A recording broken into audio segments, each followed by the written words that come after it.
Nasib kehidupan memang sulit diduga.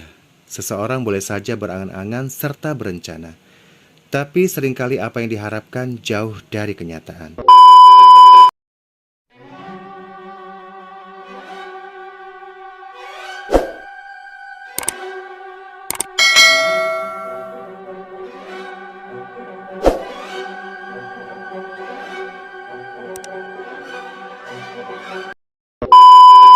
Assalamualaikum warahmatullahi wabarakatuh. Halo guys, jumpa lagi bersama Rio Ivana Channel.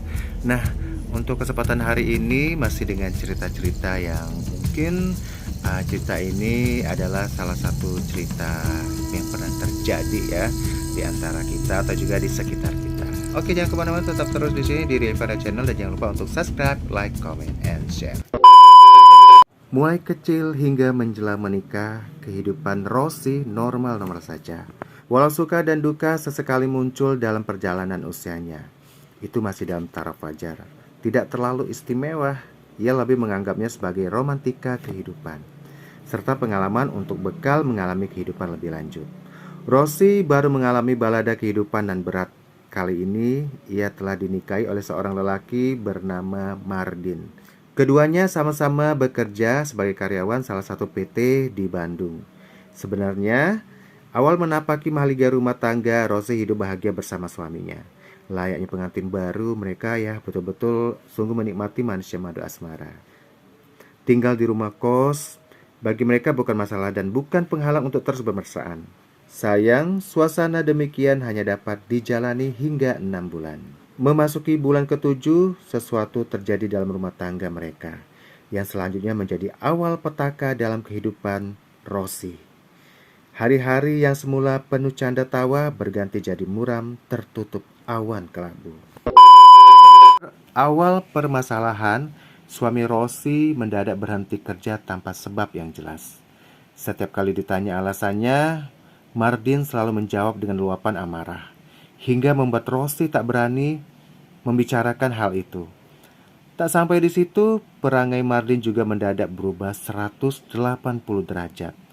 Ia yang semula bersifat kalem dan sayang pada istri menjadi sering marah-marah, bahkan tak segan-segan melayangkan tinjunya pada Rosi.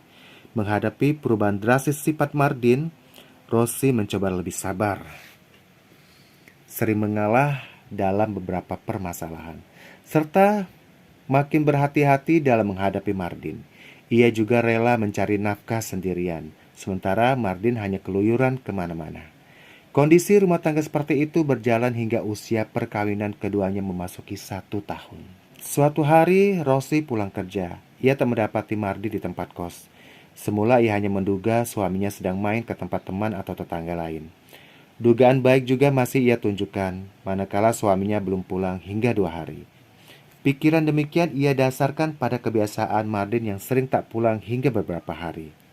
Sering mendapat perlakuan kasar dari suami, ternyata tak mampu menyingkirkan keresahan Rosi kala suaminya belum pulang juga. Hingga 2 minggu. Ia mulai mendatangi tempat teman-temannya Mardin serta tetangga untuk menanyakan keberadaan suaminya. Namun apa jawaban mereka? Tak satu pun yang mengaku tahu di mana Mardin berada. Beberapa hari mencari tak membuahkan hasil, Rosi akhirnya jenuh dan pasrah pada apa yang terjadi. Hidup seorang diri tak mendorong pikiran Rosi untuk pulang ke rumah orang tuanya. Ia memilih tetap bertahan di tempat kos. Selain malu untuk pulang, ia juga ingin menjalankan kewajiban sebagai istri, setia menunggu suami. Kesabaran serta ketabahan Rosi ternyata membuahkan hasil. Setelah 2 bulan menghilang tanpa kabar berita, Mardin tiba-tiba muncul. Meski benaknya dipenuhi rasa penasaran, tak ada keberanian dalam hati Rosi untuk menanyai suaminya. Ia hanya diam saja. Sikap seperti itu tak lain disebabkan penampilan sang suami yang semakin aneh. Selain rambut dicukur pelontos, sorot mata Mardin terkesan tajam dan menyiratkan penuh kemarahan serta kebencian. Kekakuan komunikasi keduanya tak menjadikan Rosi mengabaikan kewajiban sebagai seorang istri, termasuk dalam hal melayani suami di ranjang. Namun, pada kali pertama melayani kebutuhan batin suami sejak kepulangannya itu, Rosi merasakan ada keganjilan pada tubuh Mardin. Baginya, setahun hidup bersama merupakan waktu yang cukup untuk mengenali seluk-beluk tubuh suami. Tapi malam itu ia mendapati sesuatu yang baru pada tubuh Martin yang sebelumnya belum pernah diketahuinya. Ketika Rosie menyentuh punggung Martin, ia merasakan kulit suaminya seperti bersisik. Tapi lagi-lagi hal itu ia diamkan saja dan tetap melayani permainan sang suami. Hari-hari berikutnya Rosie makin seperti kerbau yang dicocok hidungnya. Apapun yang dikatakan Martin, ia turuti tanpa mampu membantah. Aku dilarang bergaul dengan orang lain dan dilarang keluar rumah kecuali bila berangkat kerja. Ia sendiri juga begitu, tidak mau keluar rumah sama sekali. Anehnya ia selalu membiarkan rumah dalam keadaan gelap. Tutur Rosie mengenang. Hingga suatu malam tanpa ditanya, Martin menceritakan tentang keraipannya selama 2 bulan beberapa waktu sebelumnya. Pengakuannya ternyata selama itu ia mengembara ke daerah Serang, Banten, dan beberapa daerah di Jawa Tengah. Satu hal yang membuat Rosie terperangah, Martin mengaku bila pengembaraannya yakni untuk mencari pesugihan. Seketika itu pula Rosie terkulai lemas tak berdaya bila Rosie telah dijadikan sebagai tumbalnya. Sebenarnya ada 2 pilihan siapa yang menjadi tumbal, yakni aku atau ibunya. Tapi rupanya ia lebih sayang pada ibunya dan menjatuhkan pilihannya padaku. Ujar Rosie mengutip perkataan Martin waktu itu. Sejak itu Rosie mengaku selalu dihantui ketakutan yang teramat sangat. Sampai batas kemampuan bertahan, dengan sisa-sisa keberanian akhirnya ia memutuskan pulang ke rumah orang tuanya.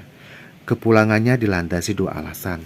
Pertama, ia takut pada ancaman tumbal. Sedang yang kedua, tak kuat menerima perlakuan kasar Martin yang menjadi-jadi. Sering menendang dan memukul tanpa sebab yang jelas. Sampai di rumah orang tua, Rosie langsung menangis sambil memeluk ibunya.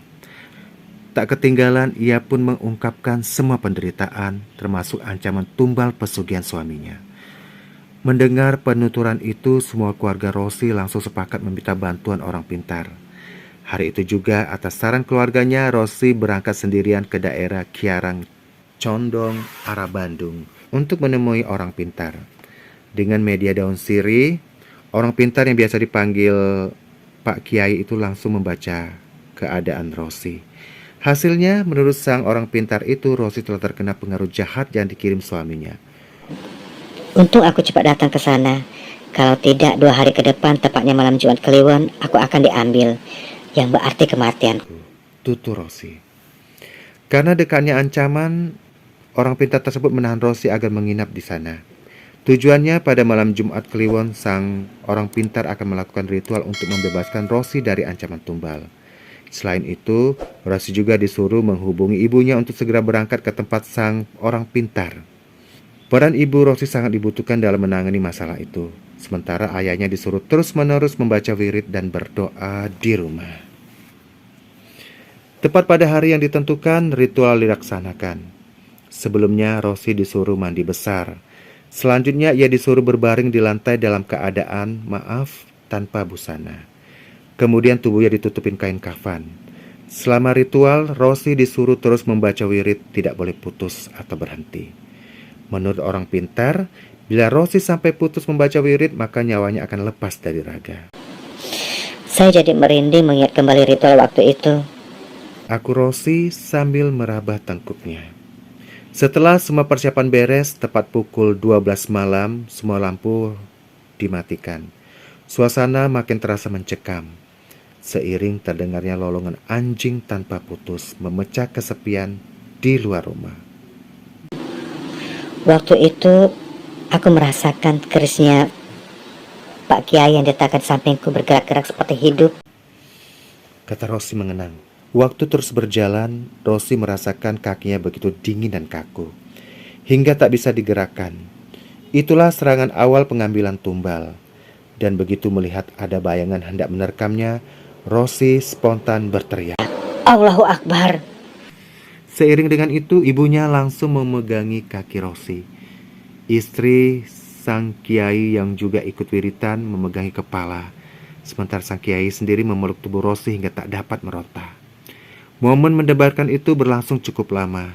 Tubuh Rosie yang semula dingin berangsur-angsur terasa hangat. Suhu tubuh Rosi baru betul-betul normal kala azan subuh berkumandang. Bersama dengan itu, lolongan anjing tak terdengar lagi. Semua yang terlibat ritual langsung mengucapkan syukur, Alhamdulillah. Pasalnya, saat-saat mendebarkan telah berlalu, dan Rosi selamat dari petaka. Hanya saja sang kiai sempat terkena serangan jahat saat melindungi tubuh Rosi. Kulitnya bentol-bentol, merah dan agak bersisik. Kala pagi sudah terang, setelah mengucapkan terima kasih, Rosi beserta ibunya pulang. Dalam perjalanan pulang itulah mereka bertemu dengan Mardin. Perjumpaan yang tak disangka-sangka tersebut sempat membuat keduanya cemas akan terjadi sesuatu yang tidak diinginkan. Anehnya, saat mereka berpapasan, Mardin seakan tak mengenali keduanya sama sekali. Ia diam saja, layaknya orang yang tak pernah kenal. Meski terheran-heran, Rosi dan ibunya menjadi lega, karena yang dicemaskan tak terjadi. Tahu bila Mardin pergi, Rosi mengajak ibunya untuk mampir ke tempat kosnya. Di sana mereka mendapati kondisi kamar yang sangat berantakan. Foto-foto pernikahan dibakar habis. Barang-barang kesayangan Rosi juga pecah berantakan. Dari beberapa tetangga diperoleh informasi bila semalam Mardin mengamuk sampai pagi. Meski ketenangan mereka terusik suara gaduh, namun mereka membiarkan saja, takut terkena sasaran amukan Mardin. Dari tempat kos, Rosi kemudian mengajak ibunya ke rumah mertua atau juga orang tua Mardin. Ketika bertemu, keduanya lalu menceritakan semua yang telah terjadi. Ternyata orang tua Mardin belum mengetahui semuanya. Terbukti mereka begitu terkejut mendengar penuturan Rosi dan ibunya, dan tak menyangka bila anaknya berkelakuan seperti itu. Dengan tulus mereka lalu minta maaf dan menyerahkan sepenuhnya masalah tersebut kepada Rosi. Mereka tidak memaksa Rosi untuk mempertahankan rumah tangganya. Jika memang tak kuat lagi hidup bersama Mardin, apapun keputusan Rosi, mereka menerimanya. Sejak mengamuk malam itu, Mardin kembali menghilang. Hingga beberapa hari ia tak terlihat di tempat kos. Setelah 2 minggu berlalu, ia baru pulang. Penampilannya semakin aneh. Kali ini ia berpenampilan bak seorang kiai, lengkap dengan sajadah yang melilit di leher. Sementara di tangannya tertenteng sebuah tas dan payung panjang. Sedang kakinya tidak mengenakan alas alias nyeker. Keanehan Mardin tak hanya terlihat pada penampilan, tapi juga dari perilakunya. Ia mendatangi setiap rumah tetangga dengan cara menggedor-gedor pintu. Ia juga memaksa semua orang yang ditemuinya untuk memberi hormat padanya.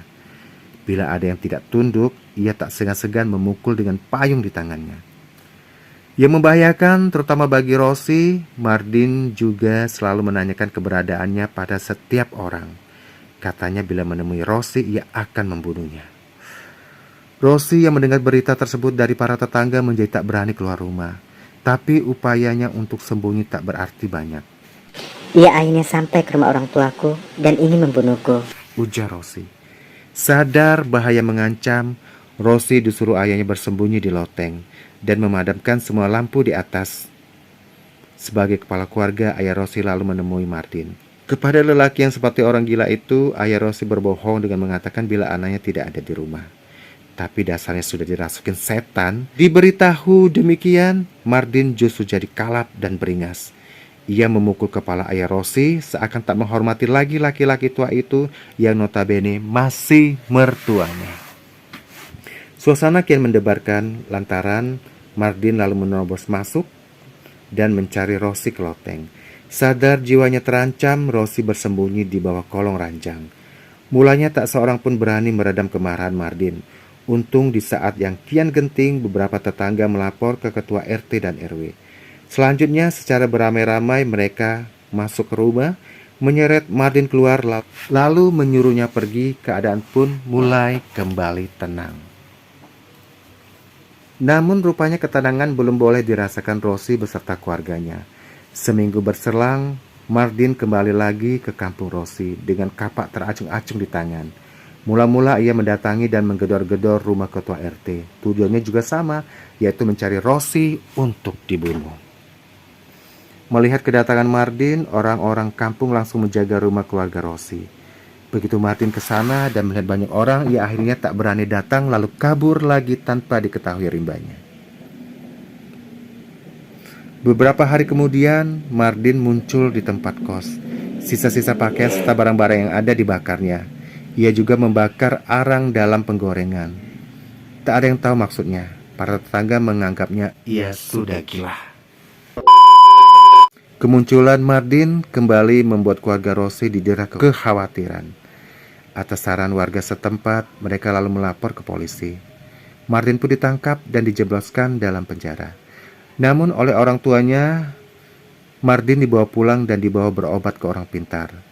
Dari situlah diperoleh keterangan bahwa Martin mengalami gangguan saraf akibat mempelajari ilmu tanpa bimbingan seorang guru. Dinyatakan gila, Martin lalu dibawa keluarganya ke rumah sakit jiwa. Rossi sempat menjenguknya, tapi ternyata Martin tak dapat mengenalinya lagi. Sebulan berada di rumah sakit jiwa, Martin kabur setelah mendorong 4 petugas. Para petugas itu menjelaskan Martin seakan memiliki tenaga luar biasa hingga mereka tak mampu mencegahnya. Ternyata Martin pulang ke rumah orang tuanya. Akhirnya pihak keluarganya memutuskan merawatnya di rumah. Setelah beberapa lama dengan berbagai macam cara penyembuhan, Martin akhirnya sembuh. Ia lalu meminta maaf pada Rossi dan keluarganya. Dan atas kesepakatan keluarga kedua belah pihak, Rossi dan Martin bercerai. Oke guys, itu tadi cerita hampir aja ya si Rossi menjadi tumbal dari pesugihan suaminya sendiri ya. Itulah kalau kita misalnya mencari sesuatu dengan cara yang instan ya gitu akhirnya ya. Oke, semoga ini bisa menjadikan pelajaran untuk kita semuanya. Oke guys, sini aja untuk hari ini. Terima kasih untuk Anda semuanya. Dan jangan lupa ya untuk subscribe, like, comment, and share. Saya Rio undur diri. Wassalamualaikum warahmatullahi wabarakatuh.